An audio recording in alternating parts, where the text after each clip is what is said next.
Let's talk about the biggest mistake hosts make when they're scaling their fleet. I've looked at people with 5 cars, 10 cars, 20 cars, 50, 100, 150, 200, 1,000. I've seen people with a lot of cars, and there are a lot of mistakes that people make when they grow, and here's some of the biggest ones that I've seen. Some of them might surprise you. First one is buying the wrong type of cars, and there's a lot of factors in this. The first one is depreciation. Everybody knows the depreciation game is very scary, especially when you play it wrong. A lot of people are buying the nicest, newest, coolest cars that they just want for themselves, or they just think look cool. And obviously, maybe fun at first, back end's gonna hurt. Depreciation sucks, especially on certain vehicles. I mean, for example, Escalade, Cadillac Escalade, those depreciate like none other, and there's a lot of cars like it. If you look at the trend line on CarEdge or something similar, the line is just like this, straight down to the bottom. And there are a lot of cars that do this. There's a lot of cars that depreciate very quickly. Another problem that people have is they don't buy the cars at the right time in the depreciational curve. So cars, sometimes, if they're not doing this, they'll go down a little bit right when you buy them, and then they'll even out usually for a year or two, and then they'll keep going down. So there's kind of some sweet spots that you can find when buying a car that you should be looking out for. The way you do this, you go on a site like CarEdge, you look at depreciational curve on a certain vehicle, and you'll be able to see that little sweet spot where it evens out, and there's like 1 or 2 years where it's losing maybe 1 to 2% per year. That's what you want. You don't want to be in the years that are depreciating 9, 10, 15% a year, or else you're just going to lose your shirt. You don't want that. The second biggest mistake I've seen Turo hosts make is when they're buying their cars, they don't think about maintenance. They don't think about problem vehicles. So they'll buy cars with CVT transmission, they'll buy cars that are super, super old and have a ton of miles, and they're just always working on them.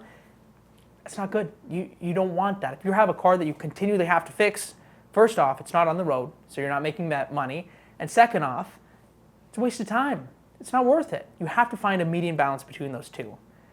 The third biggest thing that I've seen people make as far as, biggest mistakes that I've seen, this one's probably the biggest, is they don't look at purchase price versus return on investment. They think, okay, well, I'm going to buy this car, it's going to make me this much money. That doesn't matter.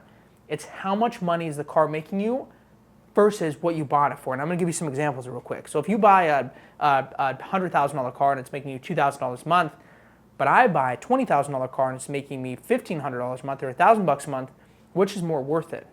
In my eyes, I see the cheaper car that makes similar revenue more worth it. You're going to have more cars, but you're also going to have a lot more revenue. And I see this day in and day out with hosts.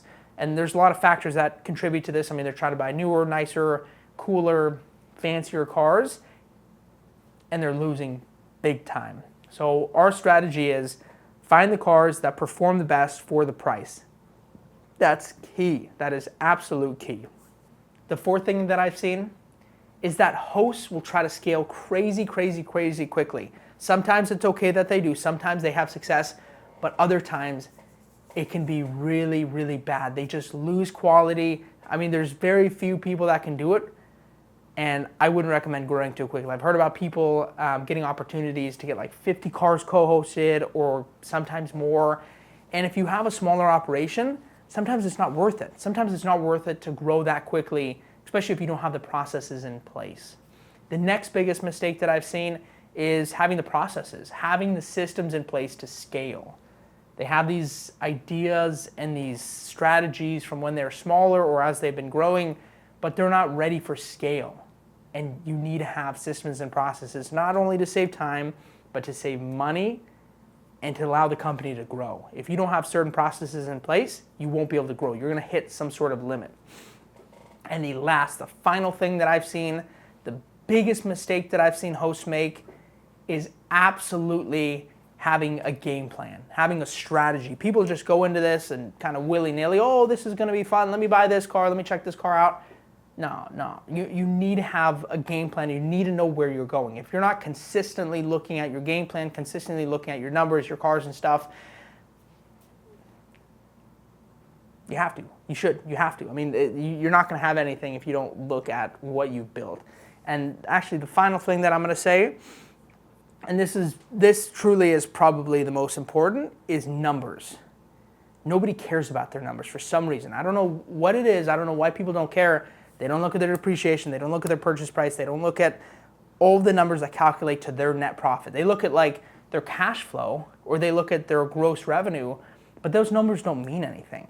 They mean zero. If you look at a company and you gross $500,000 a year, okay, well, what are your costs? What's your depreciation? After you look at those two, then that's a number that matters. That number, the net of your company, is what really, really matters. Because when you look at, in a business like ours, if you look at cash flow minus costs is profit, and then when you take depreciation out, that's net profit. That's what you need to look out for. Because if you're just saying, okay, well, I'm going to look out for my profit, so I made $100,000 this year. Well, calculate depreciation. What if your depreciation was $150,000, but you scale, you keep growing this company based on this idea that you're netting money? Look at the depreciation. You have to look at all of the numbers. There's so many numbers that factor in this stuff, and people don't realize it. And the fun thing is, or the cool thing is, once you start looking at these numbers, you find things. Oh, this car's not doing very well. This car's depreciating very quickly. Or this car's costing me a lot of money. Or this or that or this or that. Like, there's so many factors. Once you start looking at the numbers, there's so many factors that come into play and will help you scale. Because once you start moving cars in and out and like actually fine-tuning the numbers, then you'll have a profitable business. Then you'll have something that's scalable, and you'll have something that's worth something. Thank you for watching. I appreciate you staying to the end. I hope to see you in the next video.